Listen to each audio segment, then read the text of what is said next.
Hello students, इस video में आपको बताने वाला हूं और अच्छे से समझाने वाला हूं डुअल नेचर ऑफ मैटर और हाइजेनबर्ग अनसर्टेनिटी प्रिंसिपल। ये बहुत ही इंपॉर्टेंट टॉपिक है जो आपके एग्जाम में आएगा, कोई सा भी बोर्ड हो, कोई से भी स्टेट बोर्ड हो या सीबीएसई बोर्ड हो। तो बेसिकली ये हमारा जो है ये पार्ट 9 वीडियो है, ठीक है, चैप्टर 2 का पार्ट 9 वीडियो, जिसमें मैं आपको डुअल नेचर बताने वाला हूँ, किसका, मैटर का और हाइजेनबर्ग अनसर्टेनिटी प्रिंसिपल।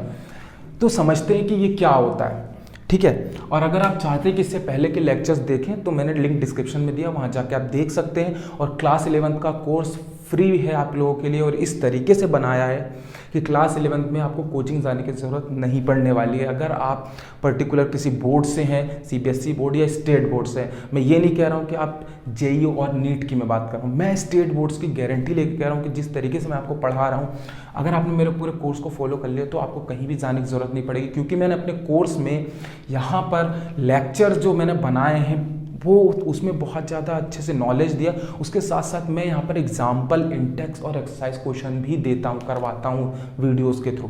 तो हम समझते हैं, सबसे पहले आते हैं डुअल नेचर ऑफ मैटर पे।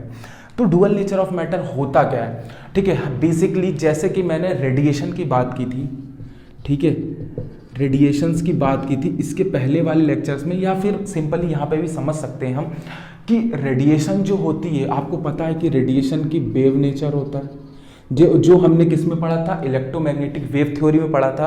और वहीं रेडिएशन की क्या होती है, पार्टिकल नेचर होता है, जो कि हमने किस में पढ़ा, फोटो इलेक्ट्रिक इफेक्ट में पढ़ा और ब्लैक बॉडी रेडिएशन में पढ़ा।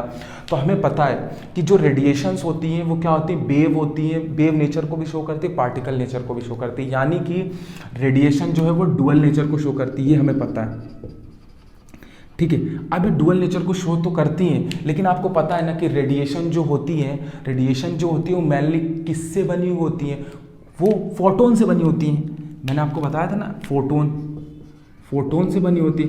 अभी जो फोटोन है ना, अभी जो आप फोटोन देख रहे हैं, फोटोन क्या होता है, इसके पास कोई ना कोई वेवलेंथ होती है, ठीक है, और क्या होता है, इसका कोई ना कोई मोमेंटम होता है। सिंपली आप समझना, वेवलेंथ और मोमेंटम से यहाँ पर मेरा कहना ये है कि मैंने क्या किया था, जब आपने प्रिज्म पढ़ा होगा, तो जब यहाँ से लाइट आती है और प्रिज्म में स्ट्राइक होने के बाद 7 कलर में स्प्लिट होती है, तो ये जो 7 कलर हमें स्क्रीन के ऊपर दिख रहे हैं, ये क्या होती है, मेनली ये वेवलेंथ होती है। जो हमें कलर दिखाई देते हैं वो क्या है, वेवलेंथ है। और मोमेंटम क्या होता है, मोमेंटम होता है मास इनटू वेलोसिटी, मतलब फोटोन का कोई मास होता है और दूसरी चीज़ उसकी कोई ना कोई वेलोसिटी है, तभी तो वो इस तरीके से आगे बढ़ रहा है। तो आप समझना कि जो हमारी रेडिएशंस होती है उसका डुअल नेचर होता है, और फोटोन जो होते हैं उनका वेवलेंथ और मोमेंटम होता है। ठीक उसी तरीके से जो हमारे मैटर्स होते हैं, जैसे मैं इसकी बात कर लूँ, लोहे की बात कर लूँ, मैटर्स होते हैं। आपको पता है कि अगर मैं आयरन को हीट करता हूँ तो वो इलेक्ट्रॉन्स को इमिट करते हैं, आपको पता है, ये चीज़ क्लियर होनी चाहिए कि जब हम किसी भी चीज़ को हीट करते हैं तो वहाँ से क्या होता है, रेडिएशंस देते हैं, तो वहाँ से क्या होता है, इलेक्ट्रॉन निकलता है, ठीक है। तो डुअल नेचर ऑफ मैटर का कहना यही था कि जिस तरीके से हमारा फोटोन जो है, या फिर जिस तरीके से हमारी रेडिएशन डुअल नेचर को शो करती है, वेव और पार्टिकल को, ठीक उसी तरीके से मैटर जो है वो भी वेव को और पार्टिकल नेचर को शो करता है। अब ये कैसे रिलेटेबल है, ऐसे इसको हम रिलेट कर सकते हैं जैसे कि मेरे रेडिएशंस फोटोन से बनी होती है, ठीक उसी तरीके से मैटर जो है वो क्या होता है, इलेक्ट्रॉन्स। मैटर जो है वो इलेक्ट्रॉन्स को इमिट करते हैं और रेडिएशन जो है फोटोन को इमिट्स करती है। ठीक उसी तरीके से इलेक्ट्रॉन और फोटोन का यहाँ पर मैंने क्या किया कि इक्वेट कर सकते हैं कि मैटर्स को, जब हम मैटर्स जो हैं वो क्या करते हैं कि इलेक्ट्रॉन्स को इमिट करते हैं और रेडिएशन फोटोन को इमिट करती हैं, जिसको हम क्वांटा कहते हैं। फोटोन मीन्स पैकेट, क्वांटा कहते हैं। तो ये चीज़ें दोनों इक्वल हैं। तो इन्होंने क्या कहा कि जिस तरीके से हमारी फोटोन की वेवलेंथ और मोमेंटम होती है, ठीक उसी तरीके से इलेक्ट्रॉन का भी यहाँ पर वेवलेंथ होती है और मोमेंटम होता है। तो यही किसने कहा यहाँ पर, डुअल नेचर ऑफ मैटर, जिसको हम कहते हैं डी ब्रोगली हाइपोथेसिस, ठीक है। डी ब्रोगली हाइपोथेसिस जो है, सिंपली ये चीज़ मुझे पहले बतानी चाहिए थी कि डुअल नेचर ऑफ मैटर का नाम लेते हैं, तो डी ब्रोगली ने 1924 में यहाँ पर ये कॉन्सेप्ट दिया था, कौन सा, डुअल नेचर ऑफ मैटर का। जैसे रेडिएशंस के डुअल नेचर होते हैं वैसे मैटर के भी डुअल नेचर होता है। तो सिंपली मैंने ये आपको क्या समझाया कि हमारी जो यहाँ पर मैटर्स होता है उसका डुअल नेचर होता है।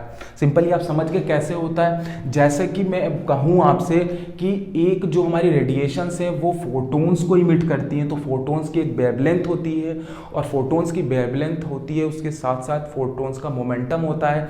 ठीक उसी तरीके से अगर मैं एक मैटर की बात करूं, वो इलेक्ट्रॉन को इमिट करता है, और इलेक्ट्रॉन की भी अपनी एक क्या होती है, यहाँ पर वेवलेंथ होती है और मोमेंटम होता है। इस चीज़ से हम अंदाज़ा लगा सकते हैं कि जिस तरीके से हमारा रेडिएशन पार्टिकल और वेव दोनों को शो करता है, वैसे ही इलेक्ट्रॉन भी पार्टिकल और वेव दोनों नेचर को शो करता है, जिससे हम ये कह सकते हैं कि मैटर और रेडिएशन जो है वो डुअल नेचर को शो करती है। सिंपल से यही चीज़ मैंने आपको समझानी थी। अब मैं इसके बाद आता हूँ दूसरे इंपॉर्टेंट पॉइंट पे। ठीक है, दूसरा इंपॉर्टेंट पॉइंट यहाँ पर ये है, क्या है समझना आप, हाइजेनबर्ग अनसर्टेनिटी प्रिंसिपल। तो ये हमें चीज़ समझ नहीं आती है, बेसिकली बहुत छोटी सी डेफिनेशन, लेकिन ना समझ पाए तो बहुत टफ है। देखिए पहले मैं आपको डेफिनेशन नहीं बताऊंगा, पहले समझा देता हूँ कि हाइजेनबर्ग अनसर्टेनिटी प्रिंसिपल होता क्या है। यहाँ पर इन्होंने ये कहा हाइजेनबर्ग अनसर्टेनिटी प्रिंसिपल के अकॉर्डिंग कि अगर आप ये चाहते हैं कि मैं किसी भी माइक्रोस्कोपिक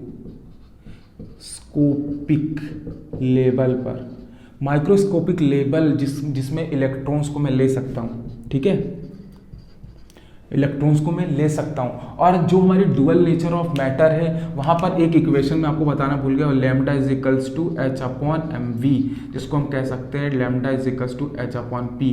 तो इसको भी आप उसके साथ लिख लेना, ठीक है, सिंपल सी है, जिसमें कि ये क्या है, वेवलेंथ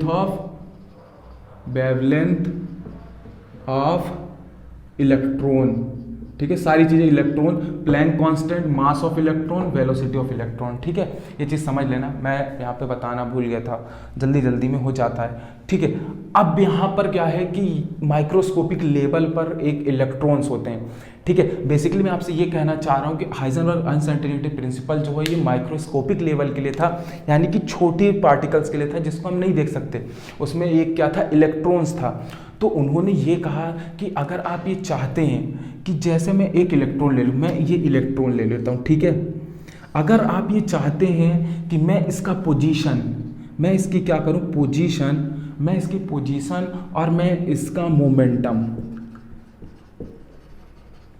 ठीक है, मैं इसका पोजीशन और मैं इसका मोमेंटम अगर मैं ये चाहता हूँ कि मैं निकालूँ, तो ये इम्पॉसिबल है एक साथ।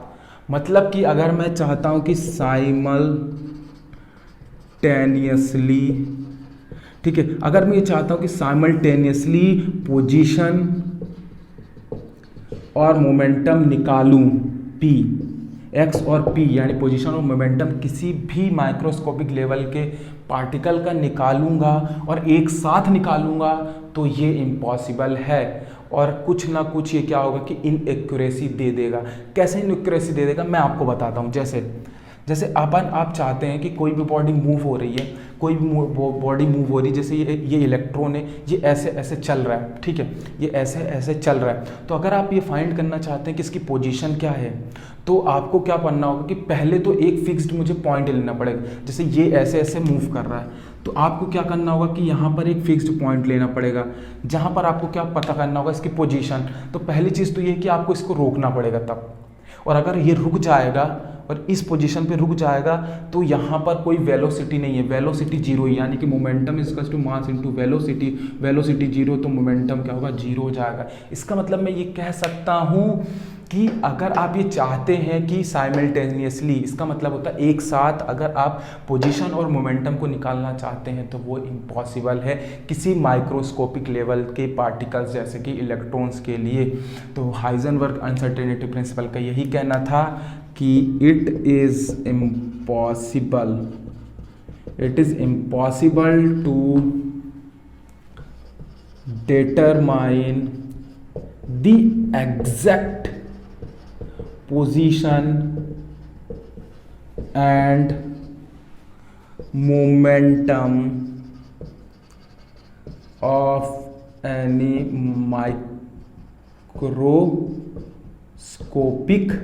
microscopic particle like electron। ठीक है, तो सिंपली इस तरीके से हम क्या समझ सकते हैं, हाइजेनबर्ग अनसर्टेनिटी प्रिंसिपल।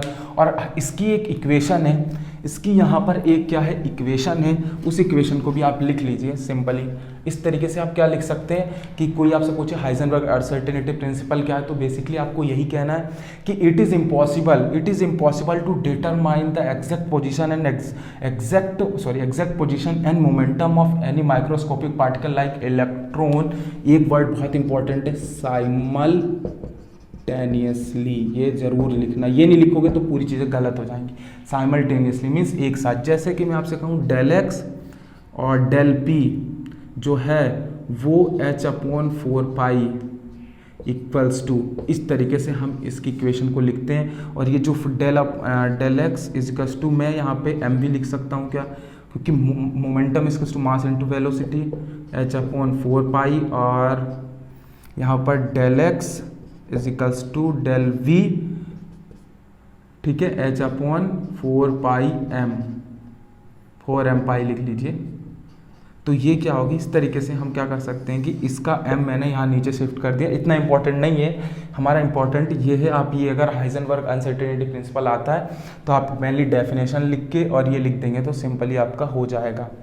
तो आई होप आपको मैंने ये जो समझाया है ना कि डुअल नेचर क्या होता है, हाइजेनबर्ग अनसर्टेनिटी प्रिंसिपल क्या होता है, आपको बहुत अच्छे से समझ में आया होगा।